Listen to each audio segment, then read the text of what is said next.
இடிமின்னல் தாக்கி 4 பெண்கள் இறந்து விட்டார்கள். அதற்கு மாண்புமிகு முதலமைச்சர் அவர்கள் ரூபாய் 5 லட்சம் அறிவித்தார்கள். அதற்கு நன்றி சொல்லி ரூபாய் 10 லட்சம் வழங்க வேண்டும். அது என் கடலூர் மாவட்டம் மாண்புமிகு அமைச்சருடைய சொந்த ஊர் என்று காலை நான் பேசினேன். இதற்கு அனுமதி அளித்த பேரவைத் தலைவர் அவர்கள், ஆனால் நான் அந்தியூரை குறித்து கூடுதலாக வலியுறுத்தி பேசுவதற்கான வாய்ப்பை காலை மறுத்துவிட்டார். இப்போது தமிழ்நாடு டிஎன்பிசி தேர்வு மூலமாக பல்கலைக்கழகத்தில் பேராசிரியர்கள், ஆசிரியர் பெருமக்கள், உதவி பேராசிரியர் உள்ளிட்டவர்களும் பேராசிரியர் அல்லாத பணிகளை எடுப்பதற்கு இன்றைக்கு ஒரு சட்ட திருத்தத்தை கொண்டு வந்திருக்கிறார்கள். இந்த சட்ட திருத்தம் கொண்டு வந்த இந்த சூழலில் கடந்த காலங்களில் 2016 ஓபிஎஸ் அவர்கள் முதலமைச்சராக இருந்தபோது ஒரு சட்டம் இங்கு கொண்டு வரப்பட்டிருக்கிறது. அது என்ன சட்டம்னா, மிக மோசமான ஒரு சட்டம். ஒட்டுமொத்த தமிழ்நாட்டு மாணவர்கள், இளைஞர்களின் கல்வி கனவை பொசுக்குகின்ற ஒரு சட்டம். இந்திய நாட்டைச் சேர்ந்த எவர் வேண்டுமானாலும் தமிழ்நாட்டு டிஎன்பிசி ஊடாக தேர்வு எழுதி அரசு பணிகளுக்கு வரலாம். அவர்களுக்கு தமிழ் எழுதவோ படிக்கவோ பேச வேண்டிய அவசியம் இல்லை. பணியில் சேர்ந்த 3 ஆண்டுகளுக்கு அதில் தேர்ச்சி பெற்றால் போதும் என்ற உத்தரவு.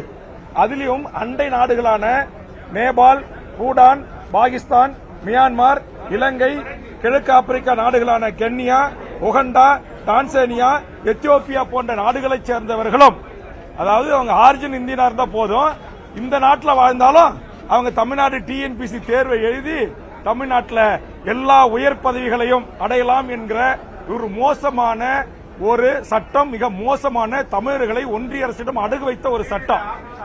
அதை பாரதிய ஜனதா நரேந்திர மோடி ஆட்சிக்கு வந்த பிறகு இப்படி தமிழ்நாட்டு வேலை தமிழருக்கே என்ற முழக்கத்தோடு தமிழர்கள் நாங்கள் போராடி கொண்டிருக்கிறோம். தமிழ் வழியில் படித்தவர்களுக்கு வேலைவாய்ப்பு வேண்டும் என்று போராடி கொண்டிருக்கிற ஒரு சூழலில் இப்படி ஒரு மோசமான ஒரு சட்டத்தை இயற்றி இன்றைக்கு அந்த சட்டம் இன்னும் நிலுவையில் இருக்கிறது.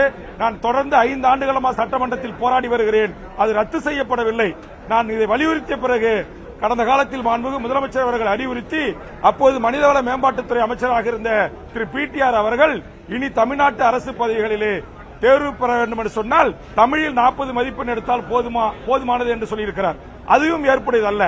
1, தமிழ் மொழி தாய்மொழியாக கொண்டவராக இருக்கணும். 2, தமிழ்நாட்டை தாயகமாக கொண்டவராக இருக்கணும். அது இங்க வாழ்ற பிற மொழி வழி தேசிய இன மக்களாக இருந்தாலும் பரவாயில்ல. ஆனா தமிழர்களுக்கு கிடைக்க வேண்டிய இந்த வேலை வாய்ப்பை முழுவதுமாக வட இந்தியக்காரர்களுக்கும், வட இந்தியாவிலிருந்து நான் சொன்ன இந்த நாடுகளிலே சென்று குடியேறிய அவருடைய பிள்ளைகளுக்கும் தமிழ்நாட்டு அரசு பதவி வேலை என்று சொன்னால் தமிழர்கள் நாங்கள் எங்கே செல்வது என்கிற ஒரு கேள்வி எழுகிறது. அதற்காகத்தான் இன்றைக்கு நான் இந்த சட்ட திருத்தம் வந்தபோது இதை எதிர்த்து இந்த சட்ட திருத்தத்தை, இந்த பில்லை வரவேற்கிறேன். ஆனால் இப்படி ஒரு சட்ட திருத்தம் கொண்டு வர வேண்டும். தமிழ்நாட்டு அரசு பதவிகள் 100% தமிழ்நாட்டு மக்களுக்கே கிடைக்க பெறணும். அந்த பட்டியல் கொடுக்காம தமிழ்நாட்டில் இந்தியாவை சேர்ந்த எல்லா மாநிலங்களிலும் அந்த பட்டியல் வாசிக்கிறேன். கர்நாடகா, ஆந்திரா, சத்தீஸ்கர், குஜராத், மகாராஷ்டிரா, உத்தரப்பிரதேசம், ஆந்திரா, அதே மாதிரி தெலுங்கானா, எல்லா மாநிலங்களிலும் 90%, 95%, 80% அந்த மாநில மக்களுக்குத்தான் அரசு பதவிகளும் தனியார் பதவிகளும் என்று சட்டமிட்டிருக்கிறது. ஆனால் தமிழ்நாட்டில் அப்படி ஒரு சட்டம் இல்லை. அந்த சட்டத்தை இயற்ற வேண்டும் என்றுதான் நான் மாண்புமிகு முதலமைச்சரிடம் சென்று இப்ப முறையிட்டேன். கண்டிப்பாக நான் அதை ஜனவரி மாதத்தில் அப்படி ஒரு சட்டத்தை நிறைவேற்றுகிறேன் என்று சொல்லியிருக்கிறார். ஏற்கனவே ஈழத்தில் நடந்தது மாபெரும் இனப்படுகொலை. அதற்கு ஒரு சர்வதேச நீதி விசாரணை வேண்டும் என்று ஒரு தீர்மானம் நிறைவேற்ற சொன்ன. ஆனால் இந்த கூட்டத்தொடரில் அப்படி ஒரு தீர்மானம் நிறைவேற்றப்படவில்லை. அதேபோல அது மிகப்பெரிய ஏமாற்றமாக இருக்கிறது. அதே போன்று ஒரு பொது வாக்கெடுப்பு நடத்தணும்னு சொன்ன, அதுவும் இந்த கூட்டத்தொடரில் இல்ல. இந்த 2 சட்டத்தையும் சாதிவாரி கணக்கெடுப்பு நடத்த வேண்டும் என்கிற அறிவிப்பையும் கண்டிப்பாக ஜனவரி மாதத்தில் நடைபெறுகின்ற கூட்டத்தொடரில் மாண்புமிகு நம்முடைய தமிழக முதலமைச்சர் அவர்கள் நிச்சயம் செய்வார் என்ற ஒரு எதிர்பார்ப்போடு இந்த டிஎன்பிசியிலே இப்படி ஒரு சட்ட திருத்தத்தை உடனடியாக தமிழக அரசு கொண்டு வந்து தமிழக வேலை தமிழர்களுக்கு, தமிழ் மொழியில் படித்தவர்களுக்கே முன்னுரிமை என்கிற ஒரு சட்ட திருத்த வேண்டும் என்கிற வேண்டுகோளை முன்வைத்து இன்றைக்கு என்னுடைய எதிர்ப்பை பதிவு செய்திருக்கிறேன் என்பதை தெரிவித்து, அதுபோன்று பல்கலைக்கழகங்கள், தனியார் பல்கலைக்கழகங்களுக்கு அனுமதி அளிச்சிருக்காங்க. அது கூடாது. அதனால் அது எப்படி மருத்துவ கொள்ளை எப்படி நடைபெறுகிறது, வணிக கல்விக் கொள்ளை எப்படி நடைபெறுகிறது என்பதெல்லாம் மிக விரிவாக நான் பேசியிருக்கிறேன். ஆக அந்த வகையில் மருத்துவ கல்லூரிக்கு இன்னைக்கு ஓபனாக என்ஆர்ஐ கோட்டாவில் இங்கிருந்து துபாயில, அபுதாபில, சிங்கப்பூர்ல, மலேசியாவில் போய் படிக்க போற மாணவர்கள் இங்க பிள்ளைகளை மருத்துவம் படிக்கணும்னா என்ஆர்ஐ கோட்டாவுக்கு 3.5 கோடி ரூபாயை தனியார் மருத்துவ பல்கலைக்கழகங்கள் கொள்ளையடிக்கிறாங்க. அந்த மருத்துவ பல்கலைக்கழகத்துக்கு நம்ம எதுக்கு 25 ஏக்கர்ல 35 ஏக்கர்ல அனுமதிக்கணும்?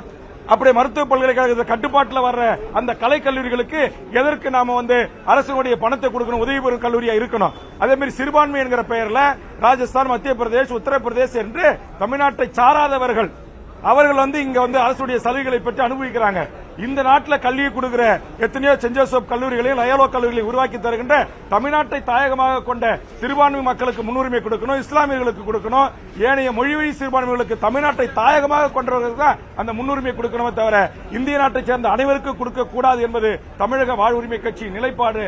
ஆக இவற்றையெல்லாம் அரசு கருத்தில் கொள்ள வேண்டும் என்று தமிழ்நாடு அரசின் கவனத்தையும் முதலமைச்சருடைய கவனத்தையும் இந்த சட்ட கொண்டு வரப்பட்ட போது நிறைவேற்றுவதற்கு முன்பாக இந்த சட்டங்களை அனைத்தையும் மறு ஆய்வுக்கு உட்படுத்தப்பட வேண்டும் அப்படின்னு. அதே மாதிரி நம்முடைய அரசு திராவிட மாடல் அரசு. ஆனா திராவிட மாடல் அரசு இந்து சமய பண்பாடுகளை, உபநமிஷங்களை, வேதங்களை நாங்க அதை பரப்புவோம், அதை நாங்கள் விரிவாக்கம் செய்வோம் அப்படின்னு ஒரு சட்ட திருத்தம் இருக்கு. அது எதிரானது. இது ஒரு மதச்சார்பற்ற அரசு. இந்தியா ஒரு மதச்சார்பற்ற நாடு. இங்க இந்து அறநிலைத்துறை இருக்கலாம். ஆனா அந்த ரிக் வேதம், அதர்ம வேதம், சமண வேதம் சொல்லக்கூடிய இந்த வேதங்களை கற்பிக்கிற முறை இருக்கக்கூடாது. அதை நாங்கள் பரப்புன்னு சொல்றாங்க. அதே நேரத்தில் இந்த அறநிலைத்துறை கட்டுப்பாட்டில் இருக்கிற நிதியை பயன்படுத்தி கல்விக்கூடங்களை கொண்டு வருகின்ற ஒரு திருத்தம் இருக்கு. அதை நான் வரவேற்கிறேன். தமிழில் அர்ச்சனை ஓதுவார்கள், அர்ச்சனை செய்வார்கள், அதை நான் வரவேற்கிறேன். தமிழில் ஓதுவார்கள் வரவேற்கிறேன். அதே மாதிரி நம்முடைய திருவாசகம் தேவாரம் ஓதுவதற்கு பயிற்சி அளிக்கப்பட்டிருக்காங்க, அதை வரவேற்கிறேன். ஆக அதில் இருக்கிற நல்ல அம்சங்களை வரவேற்று அதிலே மதச்சார்பற்ற அரசு மத ரீதியான பகுத்தறிவுக்கு உகந்தாத கருத்துக்களை பயிற்சி அளிப்பதை நான் எதிர்த்து பதிவு செய்திருக்கிறேன் என்பதை இந்த நேரத்திலே தெரிவித்துக் கொண்டு இந்த கூட்டத்தொடரில் தமிழக வாழ்வுரிமை கட்சியின் சார்பாக கிட்டத்தட்ட 50க்கு மேற்பட்ட கவன ஈர்ப்பு தீர்மானங்கள் தரப்பட்டிருக்கிறது. இதற்கு அனைத்திற்கும் நிச்சயமாக வரும் ஜனவரி திங்களிலே ஒரு நல்ல பதில் கிடைக்கும் என்று அவரோடு எதிர்பார்க்கிறேன் என்பதை தெரிவித்து அதையெல்லாம் மாண்புமிகு முதலமைச்சர் அவர்கள் கவனம் செலுத்தி அமைச்சர் பெருமக்கள் அதை நிறைவேற்றி தர வேண்டும் என்று வேண்டுகோள் வைத்து வாய்ப்புக்கு நன்றி கூறி முடிக்கிறேன். நன்றி, வணக்கம்.